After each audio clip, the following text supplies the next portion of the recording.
affects the people in Dekalb. So I think that that's something that we're gonna have to address and sort of get a handle on. And so I would like to see this matter deferred to the next herbs ops meeting to give ourselves an opportunity to look at the material, to talk about it, and move on it at the next ops meeting. Is that fine? Okay. Okay. Is it okay, Madam Chair, question? Yes. As we get ready, how many days do you want? How many days do you want for?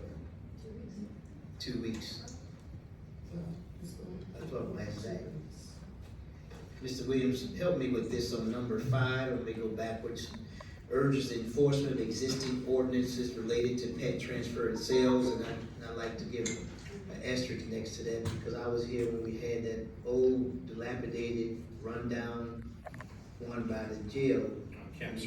On Campster, and we were able to work to get an $8 million new facility, and it was needed. But number 5 said urges the enforcement. You don't have to answer this now. I just want to, when you come back in 30 days, have these type of questions. Urges the enforcement of existing ordinance related to pet transfer. Based on what I'm hearing from Commissioner Long Spears, 1/3 of the pets are in the shelter because of waiting on court making the decision. Can you give me the price of that? Of those, that 1/3? And then I just want to know what is holding us back from getting those cases expedited. But so those not expedited, the other part of this enforcement piece, what ordinances are not being enforced? Sure, and we will definitely come back in 2 weeks with the anticipated cost of those court hold animals that are in the shelter, what the latest numbers will be over the next couple of weeks. List out the various ordinances or regulations that are impacting the number of animals in the shelter. We'll be able to kind of just map all that out. And the other thing is, because a lot of the animals, folks may get them and then all of a sudden don't want them, or things may happen, unforeseen circumstances, is adding more space going to help that situation? Because a lot of this is personal choices and who wants an animal, who don't want to take care of it. But give me part of it, how do we do the education piece? And what's going on education-wise to educate folks, because that's, you may add more space, but then you still don't have the need for, it still may be limited in terms of pets that may get adopted. So I'm just trying to figure out, just give me the education side of it, because that may be driving a lot of this, the pandemic. It may be other unforeseen incidents that may happen in a person's family, or people may want a pet one month and then all of a sudden change, and you can't, I don't know if you can ever account for that space-wise, but just let me know, based on the population, what type of space may be needed. Absolutely. In this type of, since we're moving forward. Thank you. Okay. Thank you, Madam Chair. Spaying and neutering is a big. And spayed and neutered. So if it's okay, Madam Chair, I would just offer that what I will be able to do in the next couple of weeks, obviously review this and react to some of the items that are listed. But additionally, we are having ongoing conversations. Not only does Director Lumpkin meet with the Animal Advisory Board at their regular meetings, but we have had a number of conversations with Rebecca Gwynn, who is the Director of Lifeline. And together, we've come up with some ideas that we will be presenting in the very near future that will hopefully help to begin relieving some of the numbers in the shelter. Now, will you have some of that information for the next I think so. meeting? I think so. I mean, I have Next office. much of it now. We're just running numbers and stuff. Okay, and I think that, did you have, okay, she has one comment, and then Commissioner Lorraine Cochran. Okay. Thank you, Madam Chair. And so, Commissioner Johnson, this actually pertains to your question around the court-held dogs. So one of the areas that it took me a minute to get my arms around was the percentage of court-held dogs that we've been referencing at 33%. And so what I finally figured out after talking to some of our animal folks is that what that percentage really means is that at capacity, at the shelter's capacity, what it's supposed to be, right? A third of those dogs are court-held dogs.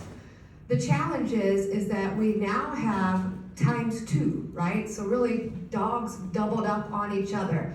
So that does dilute that statistic a little bit, but again, we should be shooting for what the capacity is of that shelter. If you walk in there, and I encourage anybody in this audience or anyone who is watching from home to go and check it out. You're gonna see dogs in cat kennels. You're gonna see them piled on top of each other. It's, there's not a lot of light in there. It's, the staff are unhappy. It's really something that I think that we can really do a lot better job at if we just work together, we think about creative solutions. And I do want to thank C.O. Williams very much for working with Lifeline around these ideas. But again, I think there are some options. We just really need to just dedicate some focus, and that's happening with the administration. Dedicate some dollars to help solve this issue. There's also the mid-year budget where we can go and pursue some funding, some immediate funding to help mitigate this crisis, at least to some degree. And to me, one dog is worth it. If we can get one extra dog out of there, what can we then do the next day? Get a second dog out there. We can just keep working and working and working at it. And I know, we all know this, that the pandemic has aggravated that situation, and that's unfortunate. But now, let's do something about it. And so thank you very much, Madam Chair, for moving this to the top of the agenda. Again, thank you to the animal advocates that are here and those that continue to come to our meetings to bring awareness. And I yield back to you, Madam Chair. And thank you. And I would just like to comment on what you stated, Commissioner. And that is, it seems like we had that argument from the last shelter to the new. So what we have to determine is, how do we handle the growth? Because with the last shelter, we had the same issues that you are talking about now. And I can imagine by going forward, even once you add, we're gonna be dealing with a lack of space. And it's the same way in housing. As the population grows, whether it's human or animal, we have to determine, how do we go forth understanding the challenges that we have with the population growth, adding to those challenges. So, just would like you to also consider that. Commissioner Lorraine Cochran-Johnson. Yes, thank you so much, Madam Chair. I just wanted to say that on my ride in this morning on WABE, if those are you who are out there who listen to talk radio like me, heard a cry, as you may have seen on Fox 5 and other news stations over the past 72 hours to adopt. Of course, honestly, the current facility is not old. What we're dealing with here is an issue of numbers. Now, exactly how we've reached this point, I'm not sure, but that facility was designed to house anywhere between 400 and 450 pets, and currently we're slightly over 600, okay?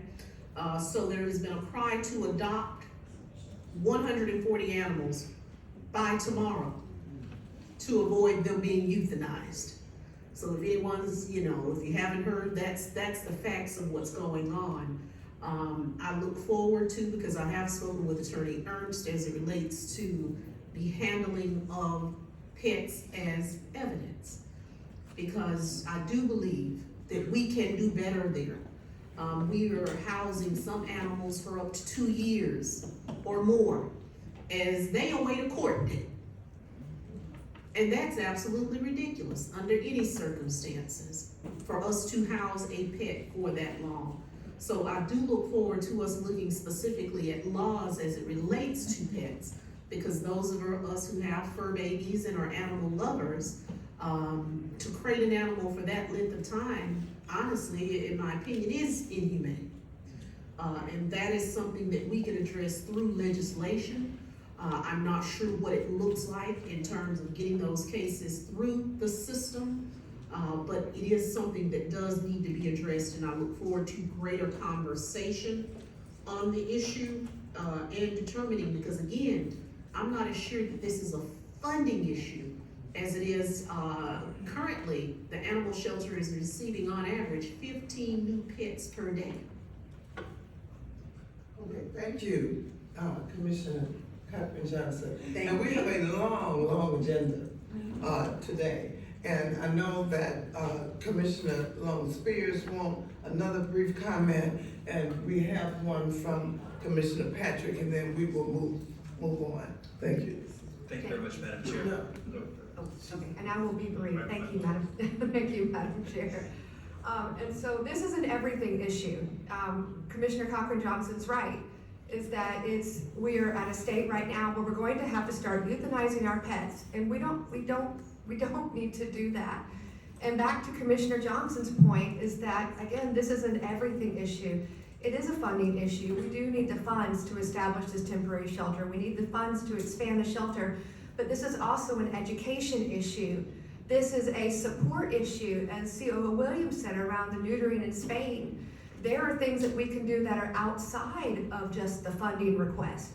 And so again, I'm just, respectfully requesting and hoping that our commissioners support this resolution and that we can work together to do something about it. Thank you, Madam. Thank you. Briefly, Commissioner. Thank you, Madam Chair. I just want to say that I too had an opportunity to tour the animal shelter, and it is disturbing to see animals that are literally stacked up in crates on top of each other.